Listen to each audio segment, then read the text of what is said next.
Morning, everyone. I hope you're doing well today. Today is Monday. There's no denying it. It has just doubled in craziness for me this morning. Okay, first things first, Lily will not take her pills. She will not drink water. She will not eat. She won't even eat her grapes. So when I call the vet here in a little bit, which is going to be really, really close, I'm going to be calling them and letting them know she won't even take her meds. She won't eat a grape. She won't eat her granola bar. She won't eat anything that I've given her. She won't drink any water. So I'm going to try to give her some molasses water. I'm going to try to make that up and see if she'll do that. She's so finicky. We'll see if we can get her to drink some molasses water this morning. Um, I don't know. So I'm going to call the vet for this morning, plus get their bills sent out, everything, so on and so forth. Anyway, so Solomon got loose like at 3:30 this morning. He got to run. I mean, I went and checked on him at like 5:30 because I always make him check in. He was already in his, he was already laying in his kennel, just chill and relax. And I was like, all right, buddy. So I come back to the house, and an hour later, I made his food, went back out. He was running. I was like, cool. And so I brought his food back. It was way beyond daylight. I'm not exactly sure what time it was. I went out. He went in the kennel. I put his food in. So I started letting chickens loose out back. Now, I turned Raw loose yesterday. So he's like very amorous. And this morning he was out there chasing the hens around. Um, and Solomon was really agitated about that because he's not used to that. He's used to those little girls coming out and, farting around. And so the rooster had him riled up. Well, he's got a toggle on that 10 by 10 kennel he's in. And he knows how to open it, but I normally have a choker chain and I kind of stop that toggle, but he hasn't attempted to try to open it, but I know he will. And so it was my fault that the choker chain wasn't wrapped on the toggle. So he's out there barking, and I'm coming back through, and I'm watering the chicken bowls and water areas with some water, and with water, of course. And he's throwing a fit.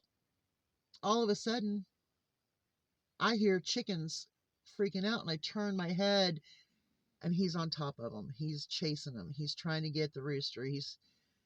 And I dropped the bucket. I took off running. I'm hollering, and my hips aren't working real well, and my knees aren't working that well. So I'm trying to figure out a maneuverable plan to get between him and the chickens, but it's just not happening. So I diverted him from one, and he went another way. And here come Pearl, my white chicken that's now gray from all the soot or ashes. She is the one that's the closest bred to Cider. She has the look Cider has close. She's the closest. So that's that bloodline I need. I need her. I need Cider. I need a couple of the other ones down here, and then and some of the black ones. I need those girls for my breeding program. He got her down. So she finally ducked away from him as I dodged, because she figured out if she came towards me, I was after him. That's why you have to have a good bond with your chickens, and they're not just livestock. When you have a bond with your chickens, they realize you're there for them, even though it doesn't seem that way. But anyway, so I grabbed a hold of him and I drug him all the way back to the kennel. I mean, yeah, he was, because he kept trying to get away from me, so I just twisted his collar and I just had him. He's big. He could hurt me just by pulling me the wrong way. So if he's not going to mind, then I've got to get control of him. So I had him. He wasn't going away. Um, got him to his kennel, put the choker chain on, and I even brought his leash out and tied it in there and put the clip on the toggle um, slot so that way the toggle can't move up. So he's in, he's not coming out. So I went hunting for Pearl. I finally found her. She had gotten into the barn, but she's hurt. She's hurt a little bit. So I just put her in the stall that I had Rosebud in. I just put her in there and closed her off so she was there. So I was missing two. I was missing Raw and I was missing Annie. So finally, I went back up through there and Raw saw me, and then here come Annie. So everybody's accounted for. So I finally I'm letting Pearl, I just opened the gate on her on that stall so she could decide if she wanted to go back out or not. When your dog becomes the predator to your chickens, there's no one to blame but you or me. That's all my fault. It's all my fault. And if you heard that, that was my stomach. It was growling. Um, just a bad morning. Lily, Solomon, and the chickens. And I'm thinking, what else? What's going to happen?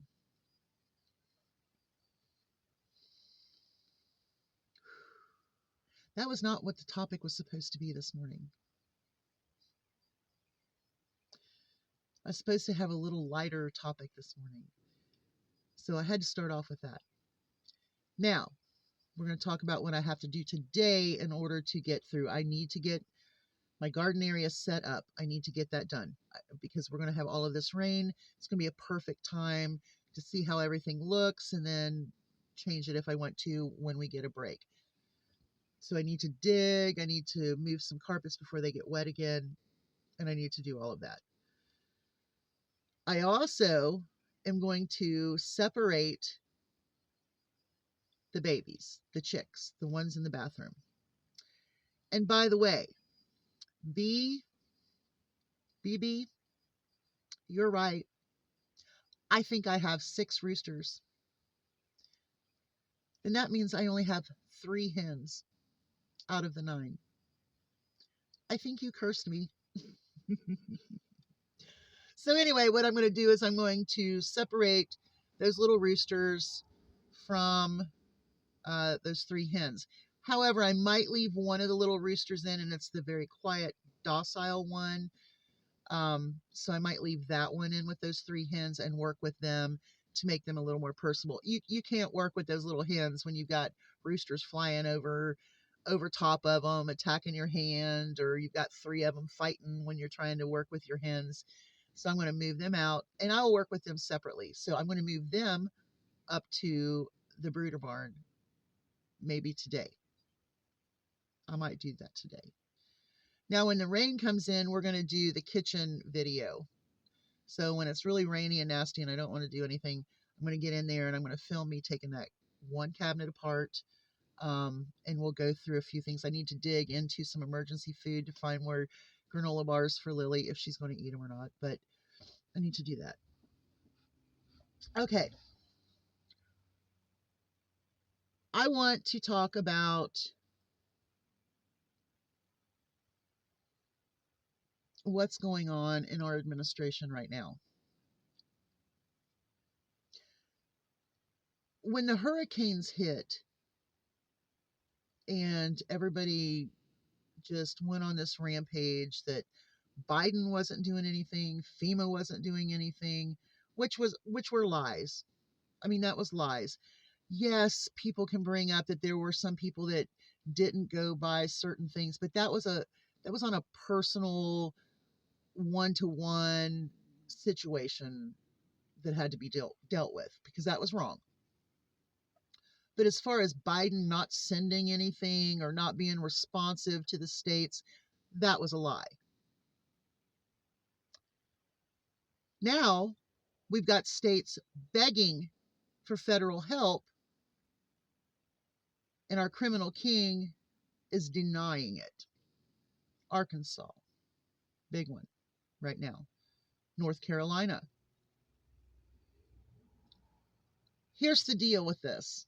I mean, there's other states too that are begging for federal help right now, and our criminal king is denying that help.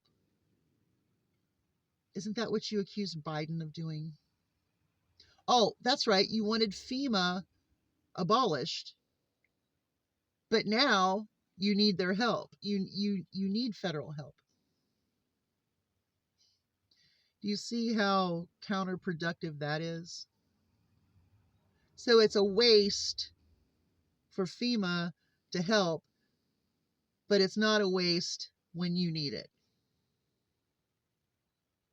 Do you see how counterproductive that was?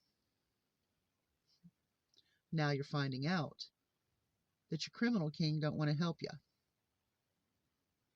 States are not the red states are not going to be able to take care of their own problems. They're suckers.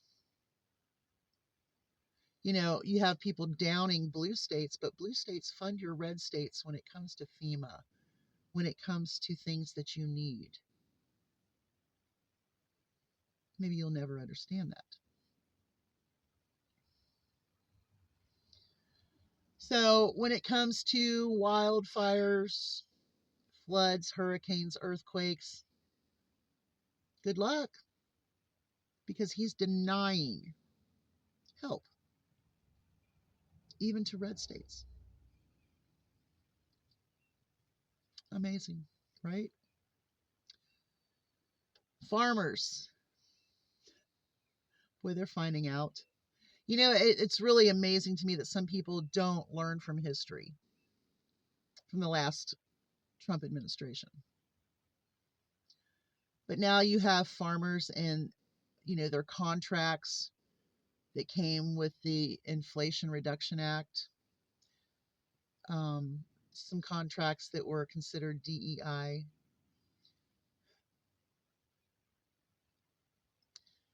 Tariffs. Oops, I thought that was a chicken. Tariffs are destroying it.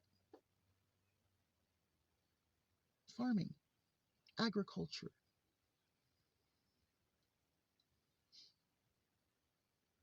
Is China going to buy grains now? Are farmers going to be able to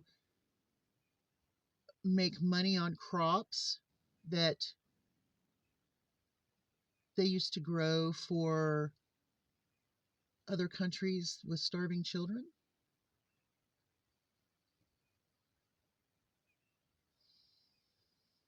What about equipment parts for their farm equipment? Most of that comes from China.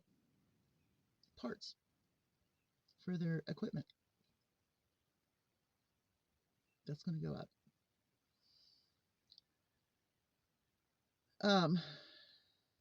The deportation scare immigrants, migrant workers. They're not showing up to work.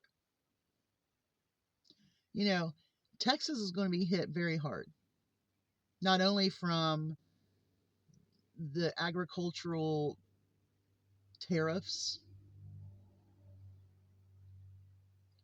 but also, the immigration problem of scaring workers to not come to work. And the fact that the federal government is not going to help them with anything that they need. These states are going to hurt. Well, he said we have to hurt a little bit. I don't think you realize how much we're going to hurt. Empty shelves, stores not having what you need, prices going absolutely skyrocketing. You keep saying that eggs have gone down 93%. Groceries are going down. That is such a lie. That's a lie. He's lying. It's not more affordable. Gas is not cheaper. Gas was $3.09 again the other day when I drove by. It's not cheaper. It's a lie.